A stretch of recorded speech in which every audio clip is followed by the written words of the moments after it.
Welcome to Waking Up the Masses. I am Robert Bruce. ISIS and Ordo. ISIS seems to be hell-bent on the destruction of anything and anyone that does not fit into their distorted theocratic paradigm and through their messed up view of religion. ISIS seems also to be a tool in the toolbox of those behind the veil. Those behind the veil that like to use subversive groups, that like to bring their Ordo out of chaos. Bring their order out of chaos. They've been at it for millennia, my friends. Do you think they would stop now? Do you think they would stop now? But these pseudo-Islamist, Middle Eastern, modern-day Jacobins, these pseudo-Islamist, Middle Eastern, modern-day Jacobins, these guys, ISIS, doing the same thing that the Jacobins did in the 1700s. The exact same thing. Tearing down beautiful works of art. Tearing down anything that could be connected with history. Subjugating the local mob. Subjugating those that would not agree with what they talked about. And the new ideas. In that new commune. That new world order that they were instituting. And also, hey, if you don't accept it, man, if you don't like the idea we have, ISIS, just like the Jacobins, might have to say, off with your head. Many heads rolled in 1700s France.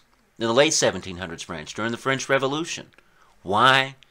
Because of a subversive group that caused the utmost terror, the utmost chaos.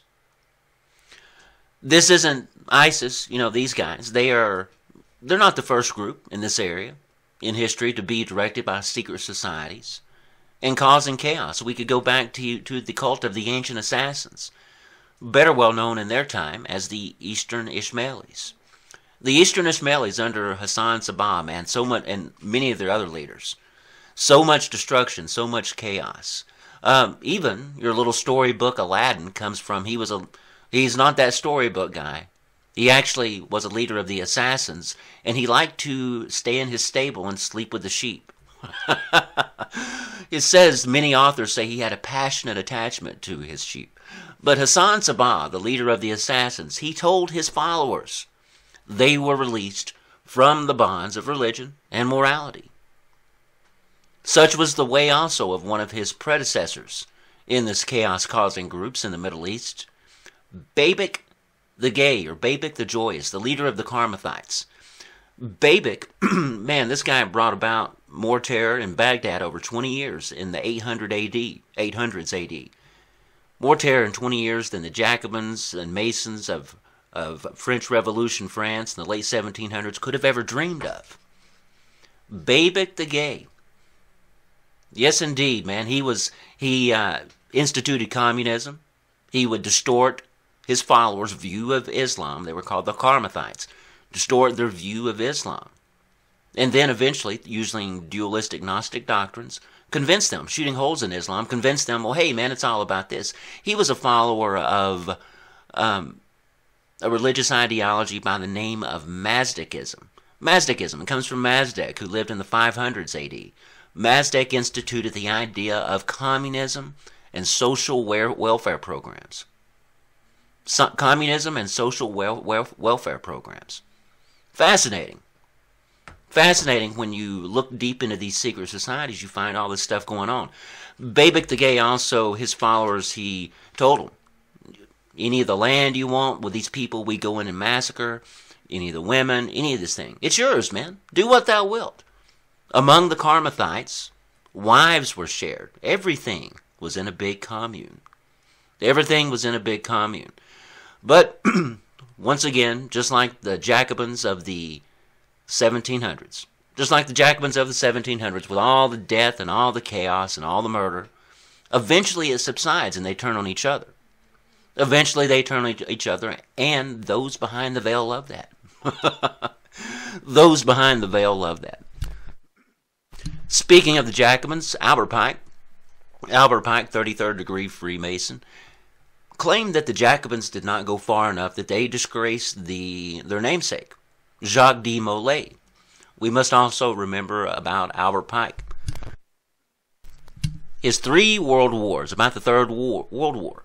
How the Third World War must be fomented by taking advantages of the differences caused by the agentur of the Illuminati between political Zionists and the leaders of Islam. The war must be conducted in such a way that Islam and political Zionism mutually destroy each other. Meanwhile, the other nations, once more divided on the issue, will be constrained to fight to the point of complete physical, spiritual, and economic exhaustion. We shall unleash the nihilist and the atheist, and we shall provoke a formidable cataclysm which, in all its horror, will show clearly to the nations the effect of absolute atheism, the origin of savagery, and the most bloody turmoil.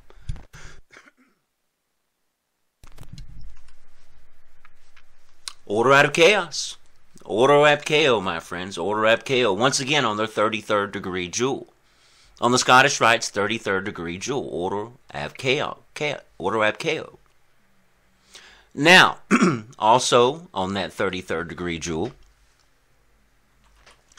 we see another word there.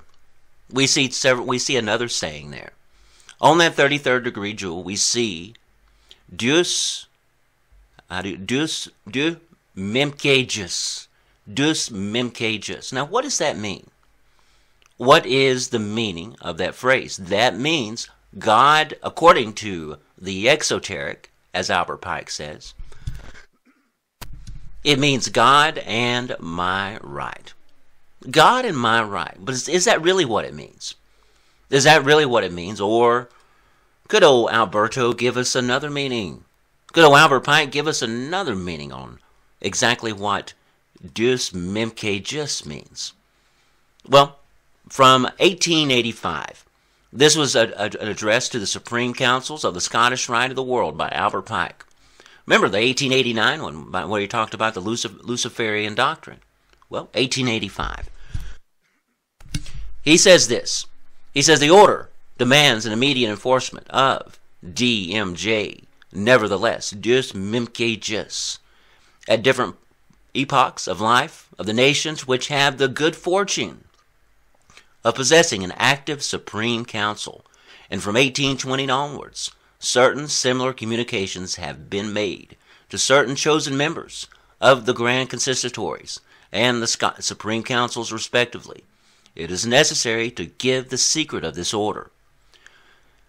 Exoterically, DMJ are the initials of the motto of the third degree, Deus Memcagus. Esoterically, DMJ are the initials of the words destruction, materialism, imposition, which imposition, destruction of everything which resists materialism. The 3 points which mean that the Masonic work of destruction, materialism, and imposition is triple. Destruction must be of the supernatural, of authority, and of anti-Masonic activity. Materialism must be of conscience, materialism of education, materialism of the state, and imposition on the family, on the nation, on humanity. Albert Pike continues, he said, consequently, the order to enforce the practically the DMJ nevertheless means, by every means whatever they may be, one must impose first on the family and then on the nation in order to achieve the aim of imposing on humanity destruction of the supernatural, where conscience has not been reached by Masonic materialism, destruction of authority, there where education has not been reached by Masonic materialism, and destruction of anti-Masonry, there where the state has not been reached by Masonic materialism. And once again, that is Albert Pike in an address to the Supreme Council of the Scottish Rite, October 1885. Hey, but such is the way, under their all-seeing eye and their 14 little rays there. Don't forget, guys, check out the live broadcast, 4 p.m. Eastern Standard Time, Monday through Thursday on Truth Frequency Radio. Until the next video, take care and peace.